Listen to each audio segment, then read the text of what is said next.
Seja muito bem-vindo ao nosso Honorcast episódio 3, provavelmente o episódio mais difícil, tá certo que não foram tantos, né? Só teve o episódio 1, o episódio 2, tô indo no episódio 3, mas o que estava acontecendo aqui nos bastidores? Duas pessoas que gostam de falar e uma que você vai descobrir durante as gravações, que tem um nível de piada que a gente pode dizer o seguinte, é um nível de piada interessante, às vezes inconveniente, e essa pessoa está aqui também. Mas eu gostaria de apresentar os nossos convidados, primeiras damas, tá? Gostaria de apresentar, na verdade não, quem vai se apresentar é você e eu quero que você mostre o seu livro, Carol. Opa! Tá? Então, senhoras e senhores, recebam Carol. Obrigada, Cia. Obrigada, Felipe, por estarem aqui juntos. Então, eu sou a Carol, eu sou consultora organizacional, sou coach executiva e escritora do livro O Poder dos Times AAA. Como desenvolver times executivos de alta performance. E é sobre isso que a gente vai falar hoje. Estou aqui super feliz por esse bate-papo com vocês. Fantástico. Carol, eu sei que você não estava acompanhando as gravações. A gente não avisa tantos convidados, mas então não é muito sobre isso que a gente vai falar hoje, não. Eu já ia alertar então, disso, Carol. Ótimo! Fique tranquila, vai envolver sim suas habilidades, mas tem algumas surpresinhas por aí. Eu espero que você não desgoste de mim depois disso. Vamos apresentar agora o nosso segundo convidado. Senhoras e senhores, com vocês, Felipe. André Cia, que alegria estar aqui, Carol. Também seja muito bem-vinda. Um prazer, um gigantesco estar aqui. As piadas mal feitas que ele me acusa, né? Foi meu professor, então eu tive uma boa formação dessas piadas. Eu tenho prazer e alegria de destravar pessoas para terem resultado no digital. Maravilha. E Cia é o cara que me inspira e me guia nessa jornada. Assim, é um prazerzaço estar aqui com você. Pô, obrigado, galera. Bom, vamos lá, sério, papo sério. A gente sabe o seguinte, Carol, dentro do desenvolvimento de equipes, de líderes, de alta performance, sabe que um dos instrumentos que uma empresa ela não é feito por tijolos, ela é feito por pessoas. Felipe, dentro dos seus processos, dentro dos seus projetos e tudo mais, sabe que as pessoas, mesmo com orientação certas, elas acabam tendo ali as limitações que são limitações próprias. Então a gente vai começar o nosso bate-papo pensando o seguinte, dentro do mundo, não do empreendedorismo digital apenas, mas dentro do mundo de negócios e tudo mais, quais são, e aí eu vou perguntar para cada um, quais são os grandes diferenciais que você, pela sua experiência, vê em pessoas que vão para frente e pessoas que ficam travadas? É mais ou menos o seguinte, caramba, o Joãozinho vai para frente e o Joãozinho tem esse conjunto de características ou habilidades ou comportamentos. O José não vai para frente, ele tem esse conjunto de características e eu queria ver nesse âmbito diferente de vocês dois. Agora eu vou começar com você, Felipe. Beleza, Cia, é o seguinte, eu sempre tenho um conceito, eu sou um apaixonado por estudar medos, porque os nossos medos nos param, os nossos medos, eles tiram a nossa identidade. Se um copywriter vai escrever e ele tem medo, a página em branco paralisa ele. E se alguém vai gravar um vídeo e tem medo, vai vender e tem medo, isso tira a nossa essência e para a gente no meio do caminho. Então, a grande chave para que as pessoas possam ter resultado na vida, velocidade, né? Fazer acontecer, é ela não ter apenas o autoconhecimento. Autoconhecimento é uma coisa muito superficial. É um autorresolvimento.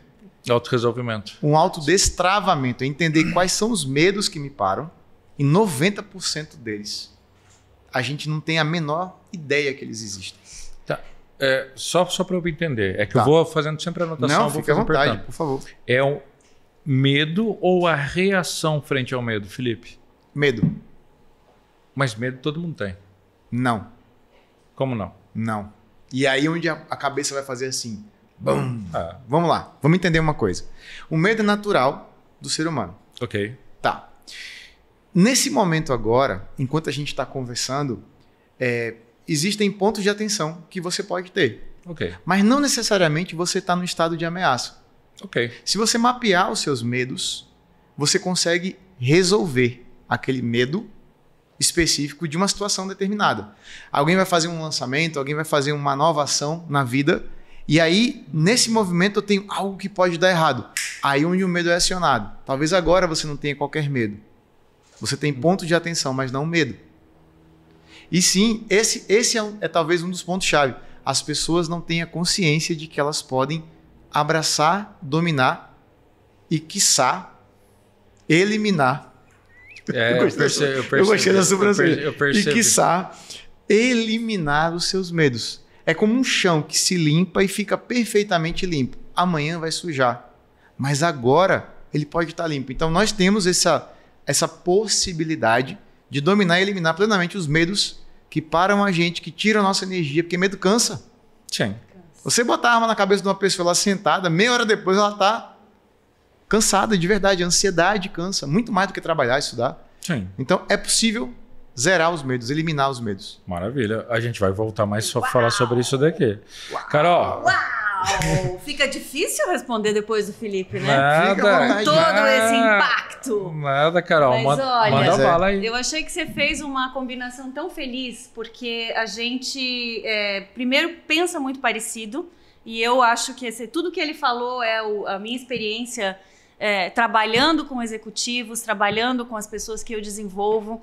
E para mim, tem um caminho que é uma transição que é do medo para a confiança. Realmente, quando a gente consegue levar o indivíduo de um estágio de medo, paralisado, congelado, reprimido, para um estágio de confiança, ele se abre para a autenticidade, ele se abre para a expressão dos seus talentos, para a expressão dos seus valores positivos. E como é que acontece esse processo, né, Cia? Acontece quando a gente consegue atingir o amadurecimento do ego. Né? Não é que a gente vai eliminar o ego. A gente tem ego, as pessoas, né? Mas é um ego maduro. E um ego maduro é um ego que trabalha com as suas principais necessidades atendidas. Calma, então, calma, que eu vou ter que perguntar. Vamos lá. Existe o ego, existe um ego maduro. Então... Todo mundo tem ego. Ok. Tá? A gente tem ego que ele vai se fortalecendo, ele vai se construindo. O ego é identidade?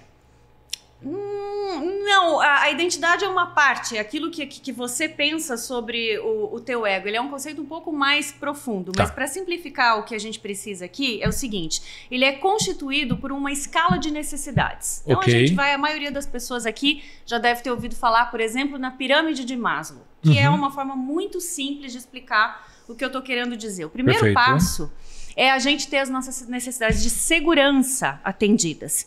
E aí eu falo de segurança física, eu falo das nossas necessidades básicas de eu ter o que comer, eu ter um abrigo para dormir e eu me sentir seguro dentro daquilo. Eu consolidando essa necessidade de segurança, eu vou para um segundo nível, que é uma necessidade de ser aceito, de ser protegido, de ter laços emocionais saudáveis, fortes.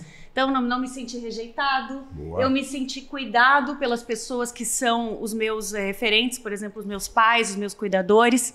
À medida que eu vou robustecendo esses sentimentos, então eu sou seguro fisicamente, eu tenho as minhas necessidades fisiológicas ali atendidas, eu sou cuidado.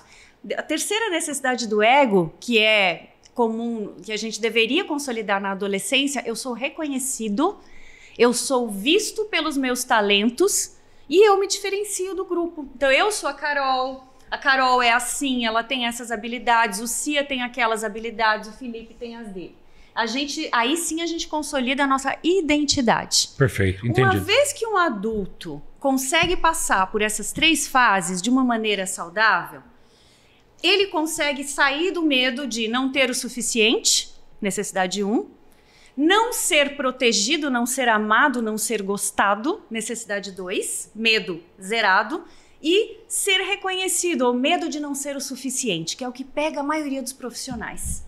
Sabe aquele profissional que está sempre tentando se provar? Então ele tem que ficar falando horas de quanto ele é bom, de todos os resultados que ele já atingiu, é aquela pessoa cansativa que fica se vendendo para você. Sim. No fundo, isso é uma expressão de uma insegurança. No fundo, ele ainda não se acha suficiente. Por isso ele precisa, na medida que ele fala com você, ele está se fortalecendo. Seria mais ou menos como falar o seguinte: puxa vida, é uma armadura que eu uso para que as pessoas não vejam que eu sou frágil, Isso. Ninguém fale mal de mim. E no fundo você está passando recibo de insegurança. É isso que você está fazendo. Uma pessoa assim, deixa eu perguntar assim, para o pessoal que é empresário, executivo, que eu sei que são boa parte dos clientes que você atende, tá? É normal?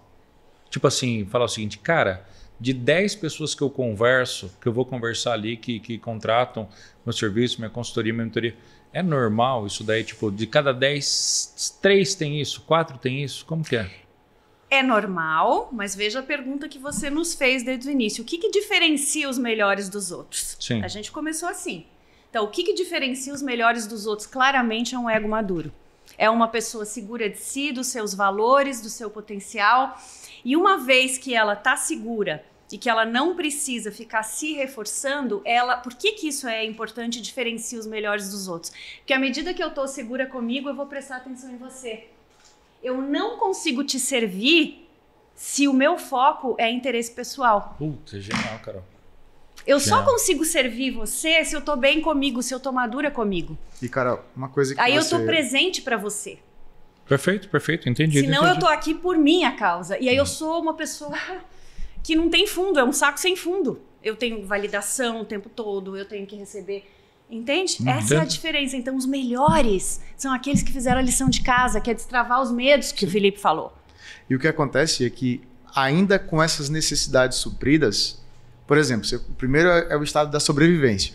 Né? Então, quando alguém que está assistindo a gente aqui, na infância, na adolescência, viu os pais passando por dificuldade financeira, ou passou por dificuldade financeira, ou não teve dinheiro para pagar a luz, ou faltou comida em casa... Naquele momento foi registrado um trauma, uma porrada. Tá. E aí mesmo que a pessoa tenha 1 bilhão sobrando na conta, ela vai dizer assim, aquilo não pode acontecer de novo. Então mesmo que ela tenha as necessidades supridas, de eu tenho casa, eu tenho comida, eu tenho reconhecimento, eu me sinto amado. Então em algum momento o meu pai me rejeitou. Mas isso daí, por exemplo, isso não pode acontecer de novo. Não acaba sendo um motivador para o camarada não passar pelo problema outra vez? Aí é que tá. Você tocou um ponto chave que muita gente cai nesse erro. Que é o combustível da vida. O mecanismo único do combustível da vida. Um professor meu me ensinou isso sobre mecanismos únicos. Big idea. Vamos lá. Então, mecanismo da vida. O que é o combustível da vida? O combustível da vida ele pode ser um combustível de medo ou de desejo. Ou de prudência até. Então, se eu tenho medo, é um estado de ameaça. Eu fico o tempo inteiro pensando assim, pode dar errado. E isso gera uma ansiedade, e esse é um combustível que cansa, que nos desgasta, que nos exaure. Então, se eu falo assim, olha, algo deu errado no passado, e eu tenho o desejo, a alegria de colocar comida em casa, e de ajudar até outras pessoas. Uma vez um mentorado meu falou assim, poxa, Felipe, agora eu tive clareza que um dia faltou comida na minha mesa. Mas hoje eu sou a pessoa que coloca comida na mesa de muita gente. Perfeito. E eu tenho essa alegria. Não é um estado de ameaça. Não é aquela... pode dar errado, pode dar errado, pode dar errado, pode dar... Não, porque isso gera angústia. Então você pode ter esses 2 combustíveis. O combustível do incentivo ou o combustível... O tapa pode ser na cara ou na bunda. Pode falar bunda no podcast? Pode. Pode. O tapa pode ser na cara ou na bunda. Agora, a partir de agora, não pode. Então... Tá bom. Pode ser na cara ou nas costas. Era só pra ver o que você ia fazer. É só o tapa na bunda e falar assim, vai. Anda, o tapa na cara é, vai dar merda. Vai dar ruim. Entendi. Cuidado que alguém pode te rejeitar. Gera ansiedade. Gera ansiedade. E essa ansiedade gera cansaço. Físico e mental. Tá. Então, muitas pessoas falam assim, o medo me move. Move. Agora, quando você chega lá, você tá o pó. É por isso que muita gente, depois do lançamento, adoece. De verdade. Sim. Porque a pessoa são tantas etapas para dar errado, a pessoa tem tanto medo de, o CPL1, o CPL2, agora o 3, agora a conversão, agora... A pessoa está o tempo inteiro na pressão, que quando ela termina, ela tem cãibra. Ela não, acaba com a pessoa. E eu já vi isso acontecer, e bem de perto, com pessoas que ainda eu não imaginava o que ia acontecer. Sim. A gente sabe casos de burnout, de doença e tudo mais. Só que eu queria voltar para um ponto ainda. Vou voltar para a pergunta inicial, que eu acredito isso daqui que é importante. Um ego imaturo é uma causa de um problema. Puxa, eu preciso ficar me provando o tempo inteiro, então não tenho tempo para servir. Isso. Um medo, ter uma vida governada pelo medo, eu até consigo ter algum resultado, mas eu tenho um custo muito alto. Seria mais ou menos isso daqui. O medo ele pode paralisar a tal ponto que você não vai ter resultado. Não, assim, mas vamos lá. Ainda que tenha, você não consegue celebrar, você não consegue se realizar. O medo é conseguir realizar, mas caramba, eu posso perder tudo do dia para noite. E mesmo que você tenha bilhões, como o Felipe colocou, você não tem a autorrealização. Então, a realização do ser sempre é aquele vazio, sabe? Por mais que você atinja a meta, supere a meta, o vazio interno, ele não tem nada que supra. Perfeito. Agora eu vou fazer uma pergunta aqui que, pelo amor de Deus, hein? Vamos ver. Porque olha, eu vou colocar antecipação aqui. Vou colocar um pouco... A galera, na gravação dos outros podcasts tinha 600 pessoas aqui. Agora o pessoal já tá tarde, o pessoal falou o seguinte, foi todo mundo embora. Isso. Que eu fazia, o pessoal, olha, não tem suspense, amor. Então a Fran tá assistindo aqui. Fran, finge, aplaude por 3, tá?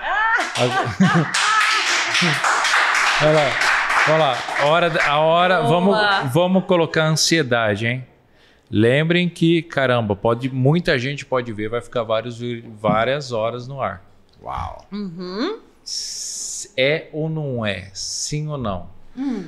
Um ego, vou chamar de imaturo, e o medo são condições naturais dos seres humanos ou são condições aprendidas?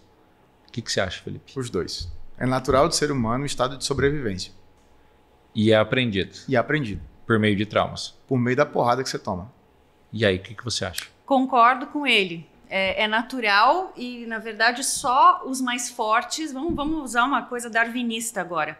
Só os mais fortes aprendem. Tem gente que tem 70 anos e ainda está no estado de sobrevivência e não aprendeu nada. Continua no mesmo lugar.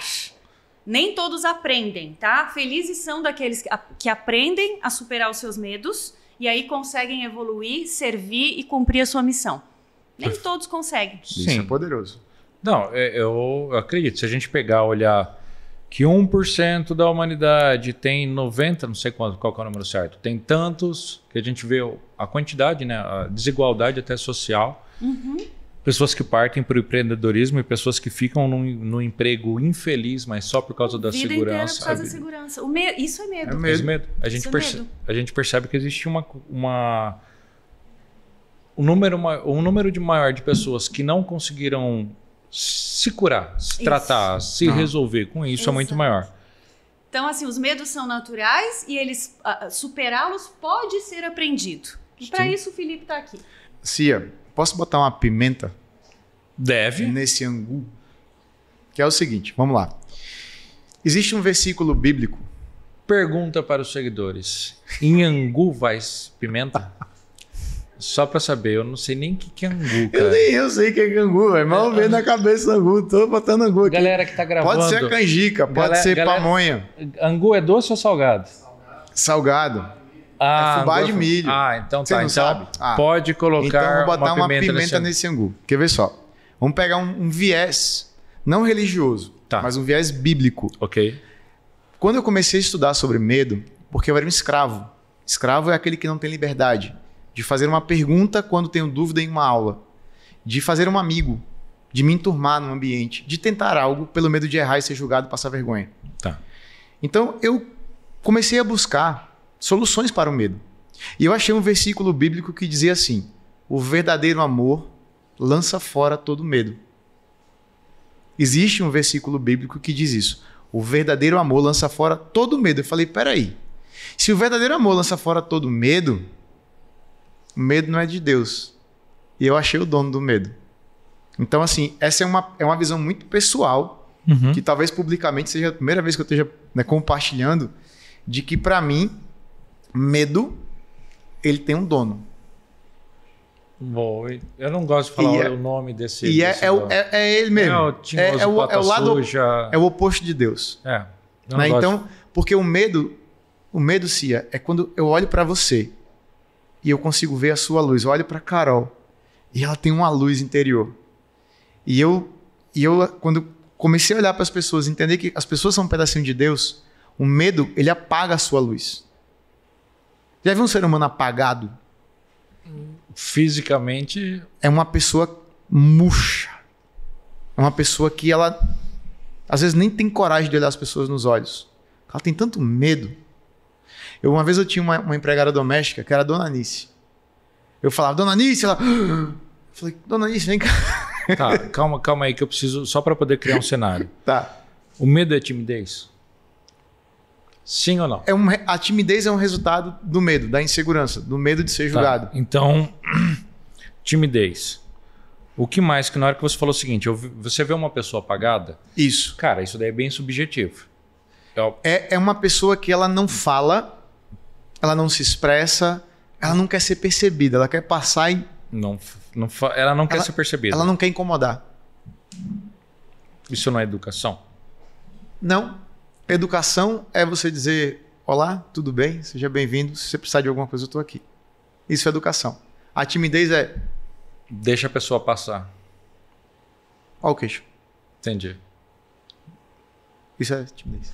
Boa. Carol, deixa eu voltar uma pergunta para você, porque senão o Felipe vai ficar falando aqui, você não está falando, você Carol. não está sendo... Me perdoa, Carol, por favor, me perdoa. Eu tô curtindo te ouvir, vamos lá. Me perdoa, faz o perdão aqui. Perdoa. Te perdoa, tá perdoado. Pronto.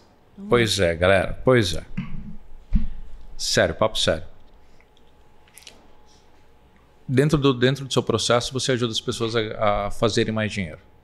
Sim. Bem mais dinheiro. Bem mais Está dinheiro. ajudando equipes, está ajudando todos os empresários. Qual que é o problema mais comum, Carol, de quem está começando assim, e eu peço que você pense assim, como boa parte das pessoas que vão ver, elas não são empresários, mas elas têm a sua própria empresa com alguns colaboradores e tudo mais. São empreendedores. São empreendedores. Empreendedores. Uhum. Quais, tipo assim, falar, caraca, é isso que atrapalha esse camarada dentro do negócio. São 5 coisas, são 3 coisas, eu não sei exatamente quais coisas. Elenca pra gente.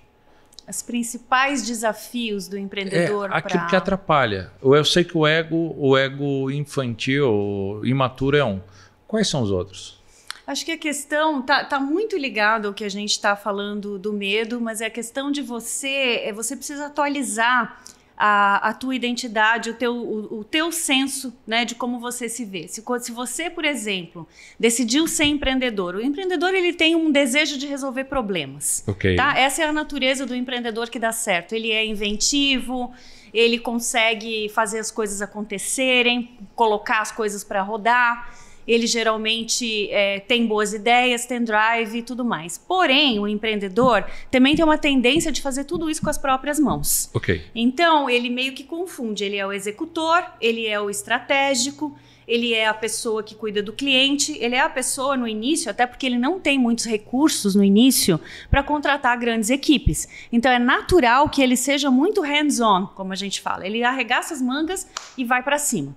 À medida que o negócio começa a crescer, à medida que ele começa a ter uma complexidade maior de clientes para atender, de problemas para resolver, ele vai precisar de time. Perfeito. E é muito difícil largar o osso, tá? Então, o que eu mais digo para as pessoas, e aí eu falo de empreendedores, grandes, pequenos, de todos os tamanhos, para de querer fazer tudo. O teu negócio não é mais só você. Por que é difícil largar o osso, Carol? Porque a gente, normalmente, é muito apaixonado pelo que a gente faz, porque a gente, no início, é melhor do que qualquer um fazendo o nosso negócio, foi a gente que criou, a gente é Sim. o pai. Então, é muito difícil, por exemplo, eu largar aqui e dizer assim, ó, o próximo livro não sou eu que vou escrever, vai ser um ghostwriter. Tem muita gente que faz. Eu ainda tenho um apreço por eu escrever, porque eu acho que ninguém consegue entrar na minha cabeça e saber melhor do que eu contar a história, os cases que eu vivi, as soluções que eu dei. Perfeito. Então, eu tenho esse apego, tá? Porém, isso aqui me levou 2 anos para escrever. Né? Obviamente eu não fiz só isso, eu continuei a vida fazendo o meu trabalho. Sim. Mas eu poderia ter feito em 3 meses se eu não tivesse tanto esse apego ou a técnica e quisesse contratar um escritor profissional. Perfeito. Eu não me arrependo de não ter feito, porque isso aqui era para mim um projeto muito especial. Mas se eu quiser fazer tudo no meu dia a dia sozinha, eu nunca vou sair do lugar. Entendo. Então, o empreendedor, ele faz na melhor das intenções. Ninguém faz tão bem quanto eu. Sem o olho do dono, o negócio não cresce. Então, ninguém vai ter tanta... Eu não confio que alguém vai cuidar do meu negócio tão bem quanto eu faria. E com isso, eu viro um polvo. Eu quero fazer tudo, né? Eu quero fazer 8 coisas ao mesmo tempo. E só para poder pontuar. E isso se relaciona ao medo de que as pessoas não vão fazer tão bem quanto eu. O medo que as pessoas... Que eu não... Talvez eu não saiba delegar, não saiba contratar, não saiba... Isso. Sim. E por trás desse medo, tá? O que está por trás de todos os medos, né? Que é, é a falta de confiança. Porque quanto mais eu tenho confiança menos medo eu tenho. E como que vamos lá. Joãozinho. Joãozinho nunca fez nada. E Joãozinho fala, caramba, eu quero dar certo. Tá? Vamos imaginar que o Joãozinho não é uma pessoa traumatizada, infeliz. Vamos imaginar o seguinte, Joãozinho é um cara normal. E o Joãozinho fala, cara, eu nunca fiz nada. Como é que o Joãozinho vai ter confiança? Como é que o Joãozinho desenvolve a confiança? Como é que o Joãozinho desenvolve a crença nele? Tipo assim, um passo a passo para o Joãozinho que está assistindo o vídeo. Posso? Pode. Vamos lá. Primeira coisa. Ele vai... Tudo a gente precisa copiar e colar. Tá. Até o amor próprio. Não entendi. Agora volta. Não Vê passa. só. Vamos lá. Amor próprio a gente precisa copiar e colar? Pensa comigo o seguinte. Pensa um processo de venda. Vamos falar de venda super rápido. Não, vamos falar de amor próprio. Mas o amor próprio vai pegar a venda. Então vamos Para falar você de amor vender, próprio. você tem que se amar. Porque toda vez que você tentar vender e você não vender, você vai se sentir rejeitado. Ok. E aí, quando você fala assim, eu não quero comprar o que você tem para me vender, um serviço, um produto, eu digo, tudo bem. Eu acredito em mim e eu acredito que alguém vai querer o meu produto, meu serviço e vou seguir em frente. Não é para você. Se você não quer, tá tudo bem. Se você não vê valor, não é para você. Então, como é que eu desenvolvo amor próprio? Quando eu me sinto amado, especialmente por pai e mãe, eu desenvolvo essa base de amor próprio. E é por isso, Cia, que quando a gente aprende a perdoar a nossa história de pai e de mãe, a gente passa a valorizar. Então, primeiro passo, perdão. Depois a gente passa a valorizar o que os nossos pais fizeram pela gente, a gente se sente amado, a gente se ama. Não, ok. Mas vamos lá, autoconfiança. Isso. Vamos chegar lá. A gente vai chegar lá? É como se você chegasse para mim e falasse assim, Felipe, você já fez isso 1 bilhão de vezes comigo e com várias pessoas. Vá e vença, eu confio em você. E aí eu pego a confiança que você tem em mim e me aposto dela. Então o Joãozinho... Tá, mas vamos lá. Tá, Cia, por que você está insistindo tanto nessa... Cara, vocês dois conhecem de pessoas. Você conhece muito.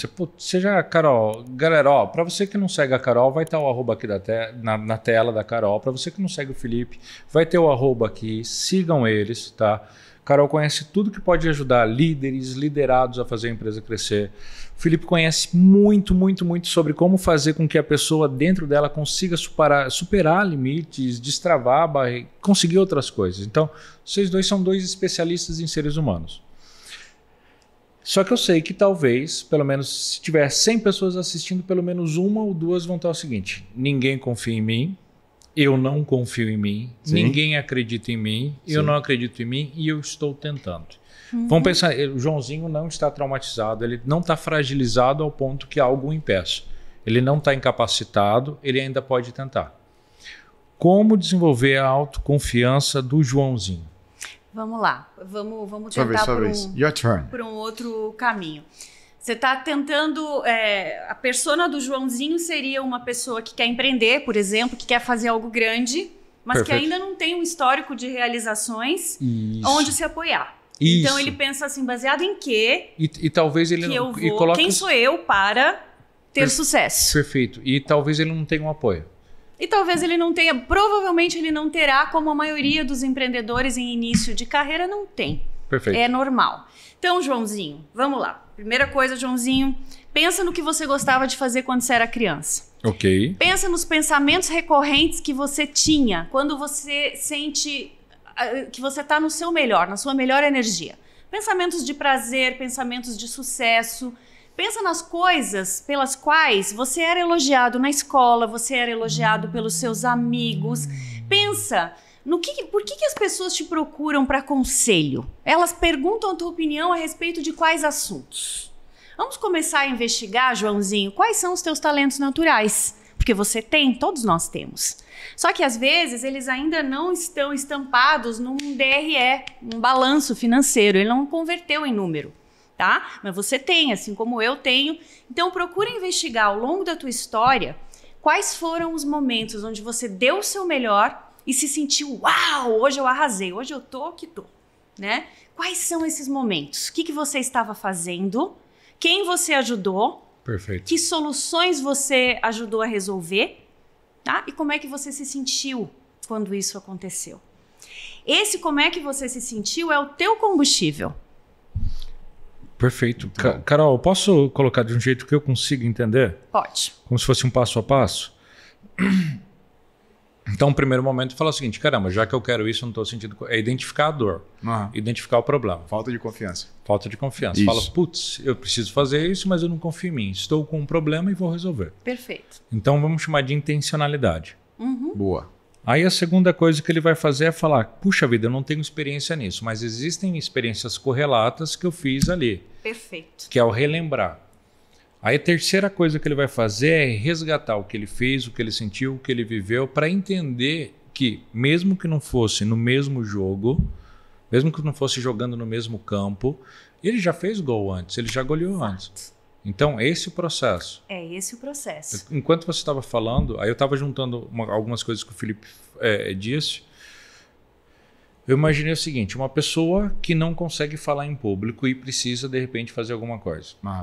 Ela vai falar em público. Vamos pensar num lance empresarial. Vai fazer um pitch de vendas, vai fazer uma reunião com empresários, não sei o que. Ele fala: caramba, eu tô travado. Vou usar a palavra que você gosta de usar. Tô travado. Tô travado. Uau. Tá travado.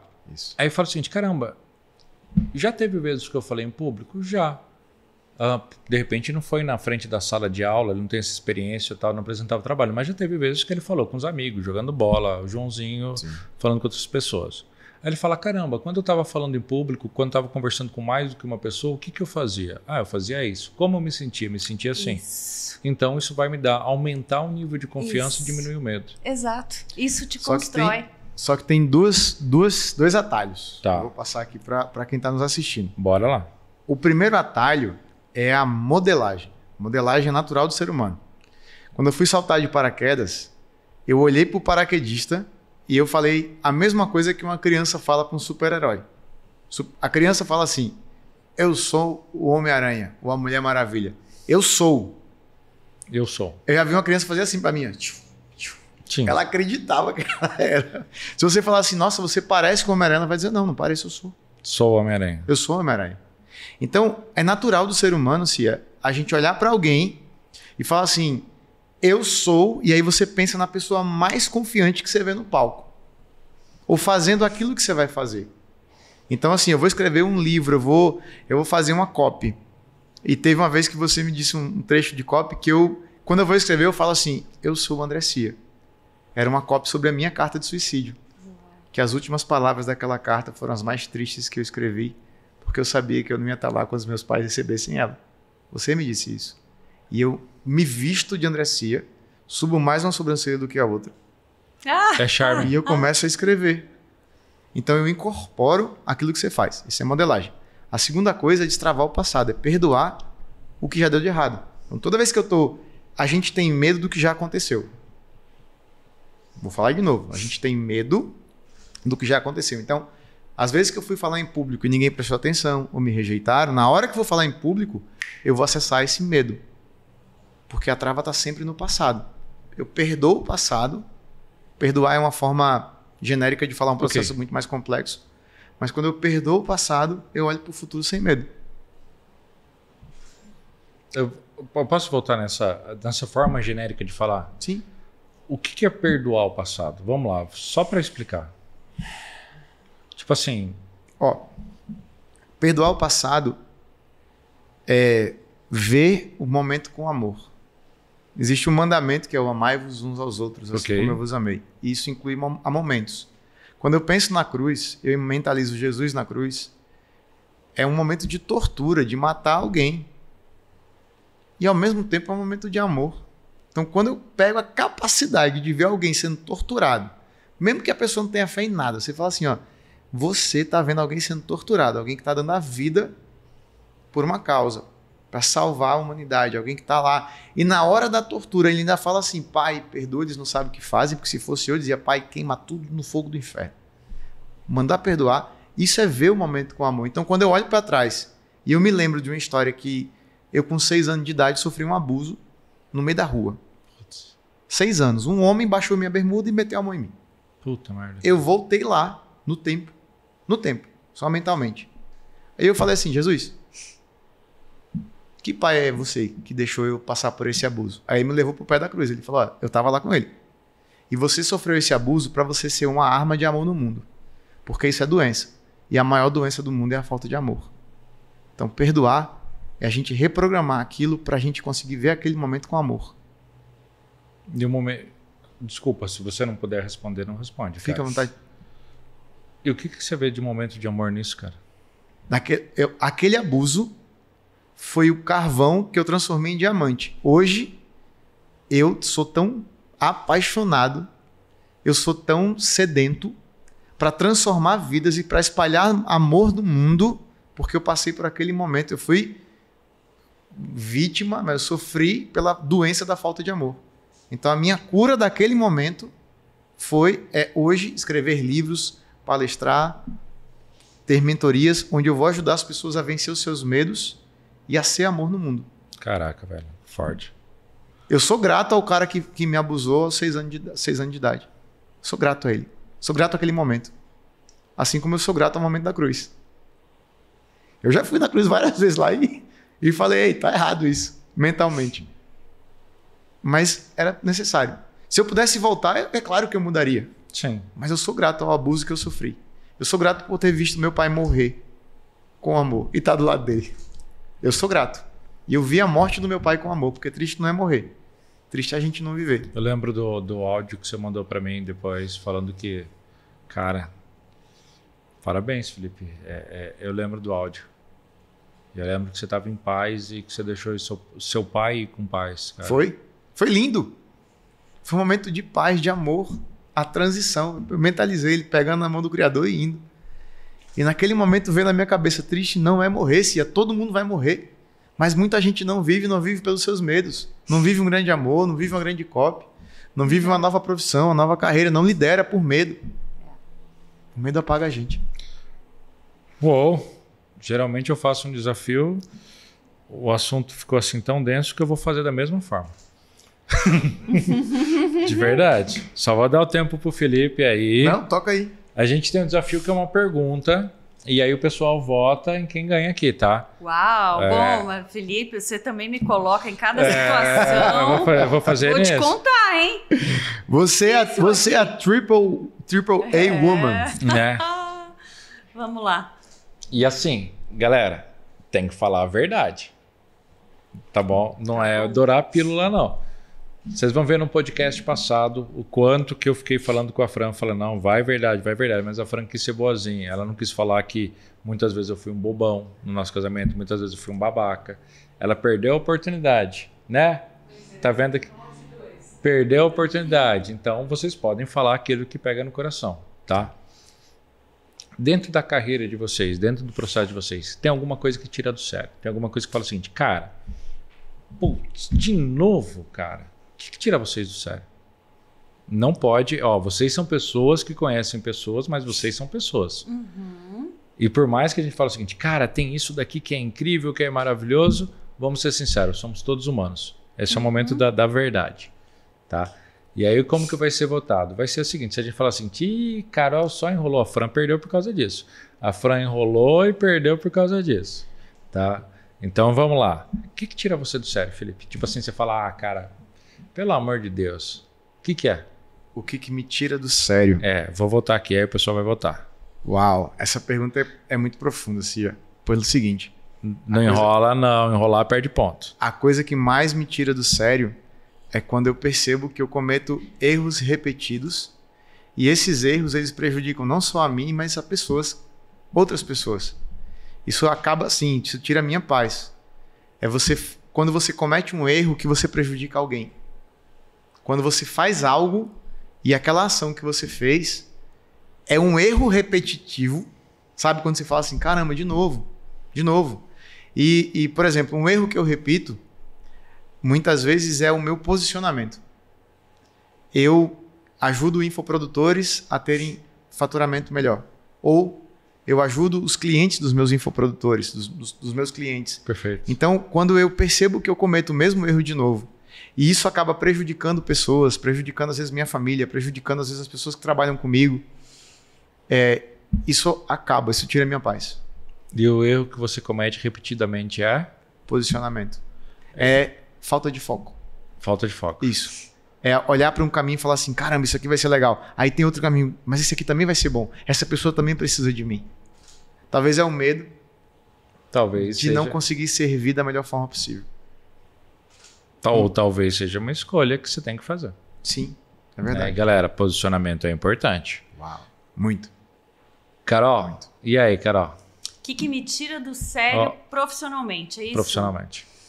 É quando eu não tenho a coragem de fazer aquilo que eu sei que é certo, por medo de magoar alguém, por exemplo, dar um feedback que eu não sei se a pessoa aguenta receber, dar um não para um cliente que poderia me trazer muito dinheiro, mas que isso é mais fácil, na verdade. Hoje em dia é muito fácil para mim declinar um projeto quando eu não acredito ou Quando aparece alguma situação ali. alguma situação que eu já deixei de fazer muita coisa, inclusive quando eu estava em grandes consultorias, porque eu achava que aquilo não estava de acordo com os nossos valores.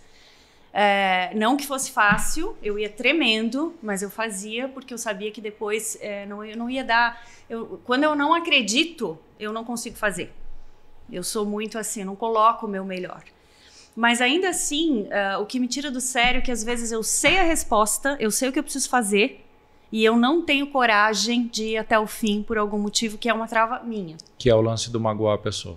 Pode ser por não querer magoar o outro, então, às vezes, por exemplo, alguém me pede para trabalhar junto e eu gosto da pessoa, mas eu não acho que a pessoa seja melhor e eu acabo trazendo, que eu digo, poxa, mas vou deixar a pessoa na mão, já me ajudou tanto.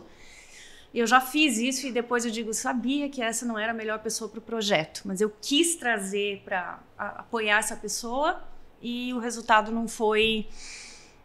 ou porque eu não tenho coragem de me posicionar no sentido de me expor, porque eu acho que isso pode, de alguma forma, eu posso não me sentir preparada para dar um voo mais alto, e aí eu vejo os outros indo e digo, caramba, era só isso? Por que você não foi? Palmas para eles e você, por favor, na próxima... Eu só voltar um ponto. Será que pessoas que gostam de pessoas têm medo de magoar pessoas? Claro. Tem. Tem, mas isso é um problema meu. Eu é que tenho que resolver. Quer dizer, no fundo, o medo é meu, né? Eu é que tenho que estar mais resolvida no sentido de encontrar a melhor forma de fazer aquilo. Né? Mas a gente tem medo, como todo mundo, a gente gosta de pessoas, a gente tem medo, mas o medo é meu, é por mim, porque vai acontecer comigo talvez, não com ela. Não, perfeito, quando a gente vai passar por uma situação, tanto é que eu tenho uma frase que eu gosto, eu não sei se eu criei, se eu li, alguma coisa, e se alguém conheceu o autor, cita... Gente, você sabe que esse é o meu terceiro podcast e a equipe falou o seguinte para mim logo no começo, Cia, manda o pessoal curtir, comentar, salvar, e eu lembrei isso agora, então por favor, lembre que é o terceiro podcast, eu vou aprender isso até o 16º, 17º, eu vou pedir isso direitinho. Então, se você está aqui, curte, comenta, compartilha, tudo mais e ativa o sininho. Mas vamos lá. Tem uma frase que eu ouvi de alguém, eu lembrei disso porque eu falei, se você souber de quem que é, você comenta aqui embaixo, tá? Que é o seguinte, por melhor que seja o dentista não consegue fazer um tratamento de canal nele mesmo. Eu sempre acreditei que pessoas precisam de pessoas. A gente precisa de mentores, precisamos de amigos, precisamos de outras pessoas para poder nos ajudar dentro do processo de crescimento. Eu não tenho como dar uma nota para... Vai ser a primeira vez que eu vou dar um empate. Concordam comigo, né? Draw. Concordam comigo? Dois concordaram aqui, tá? Temos que dar um empate para vocês dois. Então a gente vai ter que ir pro tudo ou nada para a resposta definitiva, porque a gente está no mercado competitivo e aí a gente sabe o seguinte, vamos ser sinceros, o jogo que termina empatado não é chato? É verdade. Tá. Jogo que termina empatado é chato. Então, para a gente conseguir aqui finalizar, o que vocês vão fazer? Vocês vão voltar dentro da cabeça de vocês, 5, 10 anos atrás, quando vocês eram bem mais novos dentro da carreira, vão olhar para a câmera de vocês e vocês vão dar um conselho com o que vocês sabem hoje. Se vocês pudessem voltar e falar com pessoa de 5 a 10 anos atrás e dar um conselho, mas aquele conselho que mudaria a vida da pessoa para melhor, sabendo o que vocês sabem hoje, é o conselho. Lindo. Então, é o melhor conselho. É o melhor conselho, tá bom? Então, você sabe qual que é a sua câmera? Sei. Você sabe qual que é a sua câmera, tá? Para ou ímpar para ver quem foi primeiro? Par. Ímpar. Ganhei. Então, vai lá. Vamos lá. Meu conselho é sobre a chave da vida, que é o perdão. Você vai errar, porque errar é humano.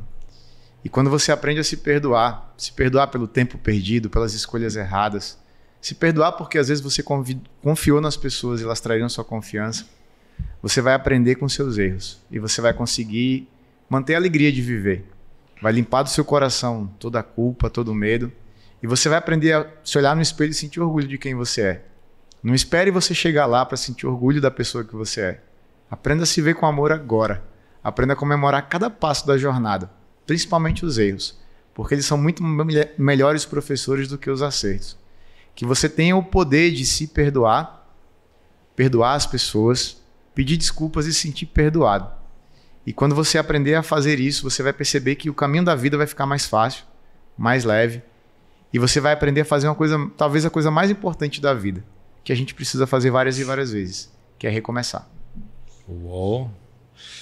Carol? Vamos lá. O meu melhor conselho que eu gostaria de ter dado a mim mesma, talvez 20 anos atrás, é: trabalhe a sua comunicação. Principalmente naqueles assuntos que são mais difíceis para você, que estão de alguma forma te impedindo de evoluir. Trabalhe a sua comunicação no sentido de saber se expressar, saber trazer as suas necessidades, saber pedir ajuda e saber colocar o seu problema para fora de uma maneira que você não precise resolver sozinho, mas que você traga pessoas para o seu lado para resolverem com você. Muitas vezes, por falta de habilidade de se comunicar, a gente passa por uma pessoa desconectada, a gente passa por uma pessoa dura, a gente passa por uma pessoa arrogante, e no fundo é uma falta de habilidade, é uma autossuficiência, né? Que assim, esqueça, você não é autossuficiente, você está aqui para viver em sociedade, você está aqui para compartilhar, para ser ajudado, para ajudar. Então, trabalhe a sua comunicação no sentido de trazer pessoas boas para o seu lado, que diminuam o peso das suas decisões, das suas escolhas e façam a sua vida ser mais leve e mais produtiva. Não tem nada de feio em pedir ajuda, não tem nada de feio em dizer estou com um problema, preciso, né? Ou desculpa, não foi isso que eu quis dizer, deixa eu tentar de novo, vamos ver se dessa vez eu consigo, né? Então, se exponha e com isso você vai aprendendo, né? Não se feche nos seus problemas, nas suas dificuldades, porque talvez você até consiga chegar longe, mas você vai chegar cansado, você vai chegar sem alegria e no final talvez não tenha ninguém do teu lado para comemorar o que você alcançou. Então, o como você faz é muito mais importante do que o que você faz. E esse como, essa comunicação, ela tem que ser generosa, ela tem que ser trabalhada dia após dia. Então, não seja presunçoso, não seja orgulhoso e aprenda desde já, se você está começando agora, puxa, que bom. Lembra que é pra Carol. Lembra que é pra Carol. Eu trabalho isso todo dia em mim, tá? Aprenda a pedir ajuda, aprenda a se expressar e tá tudo bem, né? Dia após dia a gente vai melhorando sempre. Uau. Putz. Galera, vocês conseguem escolher? Cara, não tem como escolher. Não, é porque... Ai, gente. Empate. Eu acho que tem que ter a melhor de três agora. Agora... Eu vou fazer o seguinte, galera, ó. Tá empatado, a gente tá terminando. Você sabe o seguinte, se você já acompanhou o 1 e o 2, a gente criou o quadro do bate-papo, a tela vai ficar cinza provavelmente. Eu não sei porque a gente tá gravando tudo no mesmo dia, talvez o Eudes deixe essa tela cinza, talvez não. A gente vai pro bate-papo, então acabou o podcast, agora você vai ver o bate-papo dos bastidores e terminou empatado. E eu não consigo desempatar, tá? A primeira vez que acontece. Uau. Parabéns aos dois. Então... tá encerrando agora é bate-papo. Fica aí pro bate-papo, mas por favor, votem quem você achou. Eu não consigo votar. E pode votar nos dois, tá bom? Obrigado e até o próximo Honorcast. Valeu! Caraca! Eu achei, sério, o papo de vocês foi bem profundo, galera. Foi. Puxamos da alma.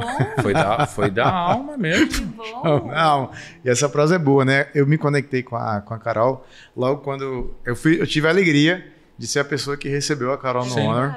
Muito né? bem. E a gente teve a oportunidade de conversar, trocar uma boa ideia, falar sobre o livro, falar sobre a vida, falar sobre filho. falar sobre destrave, falar sobre carreira, falar sobre muitas coisas. Foi muito legal. Felicidade, Carol, receber você no Honor. E felicidade a gente fazer esse podcast juntos, porque de fato o nosso trabalho tem muita afinidade. Tem. Eu vejo... Tem muita afinidade. Sim, ambos ajudam... acaba sendo sobre pessoas, né? Fortalecer pessoas. Acho que essa é a minha paixão e a tua também. Sim. Fortalecer pessoas. Sim. E a gente conversou, eu estava lendo a capa do seu livro, né? O poder dos times... Triple A. E eu olhei para esse livro aí, Carol, eu lembrei da sua história de vida. E eu achei muito interessante como o carvão vira diamante. É isso aí. Se em algum momento a Carol abrir para você a história de vida dela... Tem alguma coisa que você pode contar aqui? Tá gravando ainda, Carol. Do nascimento dela para frente é a capa desse livro. A capa desse livro é a cura do passado dela. Que lindo isso, parabéns. É terapêutico, é verdade. É terapêutico e por isso que eu fiz questão, eu e o Paul, a gente escreveu juntos, né? A gente quis escrever, porque é um processo de passar limpo muita coisa da tua vida. Escrever um livro, para mim, tem essa missão. Sim. De dizer, olha, a dor é o melhor professor que existe, desde que você aprenda com ela. Sim. Deixa eu te contar o que eu aprendi, porque talvez isso vai aliviar a sua dor também. Caraca. Então, o processo foi exatamente esse. E no livro você conta a sua história? Não, no livro eu não conto a minha história. O livro é um livro de negócios. Você acha que não... Mas conta passagens? Não, a gente não fala de si. A gente fala muito mais de cases de outras pessoas. Carol, tem uma oportunidade aí no próximo livro contar a tua história. Eu falo em palestra, tá? Quando eu faço palestras a respeito de desenvolvimento humano, eu falo da minha história, mas sempre sob uma ótica, Felipe, que não foi a mesma que você ouviu. Porque tudo vai das histórias que a gente conta. Eu imagino. Mesmo, né? Sim, então, a história que eu conto para mim mesma, que me fortalece e que eu levo para as palestras, é uma que já são as pílulas da cura, mas eu não vou muito fundo. A gente conta as lições. Sim. A gente conta as lições aprendidas. Até para poder facilitar para a pessoa que está ouvindo digerir. Se a gente parar para pensar,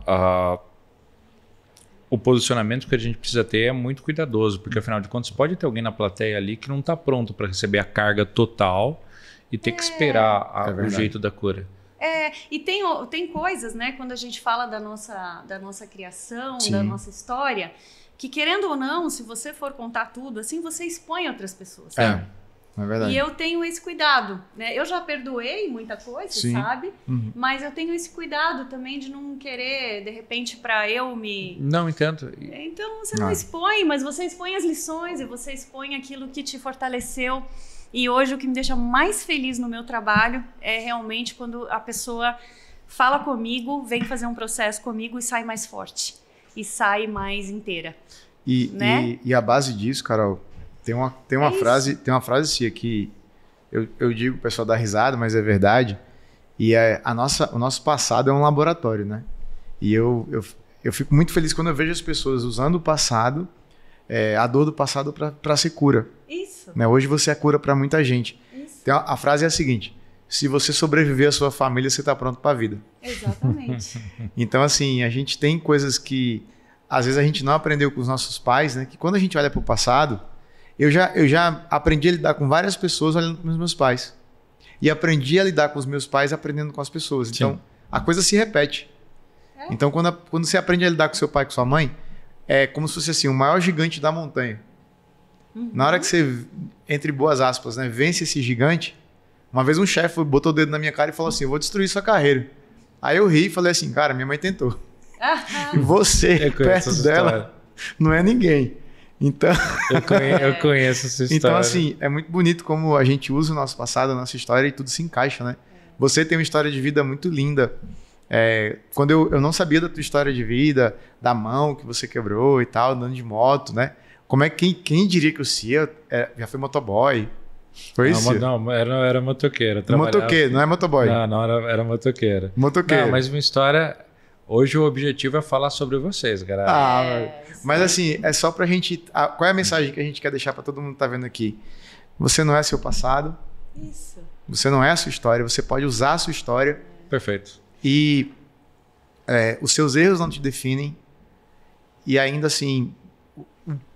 o que tiver de carvão para trás é tudo base para fazer matéria-prima para você construir o diamante. Ah, minha história foi terrível. Top. Eu passei por coisas horríveis. Isso vai ser cura para muitas pessoas. Tem uma coisa, Felipe, que me deu vontade de falar, que tem a ver com as mensagens que estão aqui e que vai fazer sentido para muita gente que está nos ouvindo, muita gente de sucesso que está nos ouvindo e vai se reconhecer na minha história. Quando a gente tem uma infância mais difícil e a gente tem sucesso na vida, a gente aprende a ser muito independente. A gente aprende a se virar, a fazer tudo sozinho, a gente aprende a não confiar muito nos outros em termos de capacidade, do quanto eu posso contar com as pessoas. A gente aprende a ser 10 em 1. Certo. Eu fui essa pessoa durante muitos anos, é uma pessoa que, em termos de sucesso na carreira, onde eu fui, eu sempre me destaquei. Eu fui a primeira diretora mulher aos 30 anos da maior consultoria internacional de recursos humanos, que era americana. Caraca. E eu era a diretora mais jovem, então eu tinha assim, eu sempre fui muito rápida na evolução da minha carreira. E depois eu saí, decidi empreender e vou muito bem, mas eu tive burnout, eu já tive depressão, várias consequências de querer fazer tudo sozinha, de querer me provar para mim mesma e para quem quisesse ver. E tudo isso me custou muito aprendizado. Até eu perceber o seguinte, onde que você acha que você vai parar desse jeito? Onde que você acha? Qual é a próxima promoção que você quer? Qual é a próxima? Quanto dinheiro que você quer? O que mais que importa? Quando eu me dei conta que estava tudo errado. Caraca. Eu escrevi sobre times. E eu falei, aprende. Tá tudo errado. Você não precisa mais. Você já, aos 30 anos, você já era diretor de uma consultoria internacional. Sim. Você já tinha isso, já tinha aquilo. O que você quer? Tem uma série, eu não sei. Você já viu Breaking Bad? Breaking Bad. Não.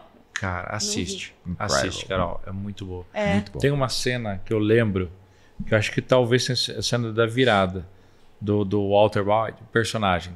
Ó, não é spoiler, porque a série já foi lançada há 600 anos, né? Tá tudo bem, Ciro. Tá tudo bem.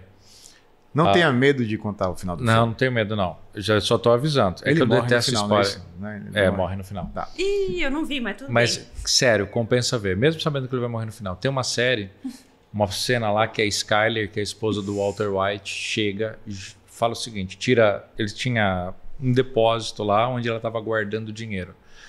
Aí ela vai lá, puxa, aquela cena me arrepia até hoje. Ela puxa uma lona que estava...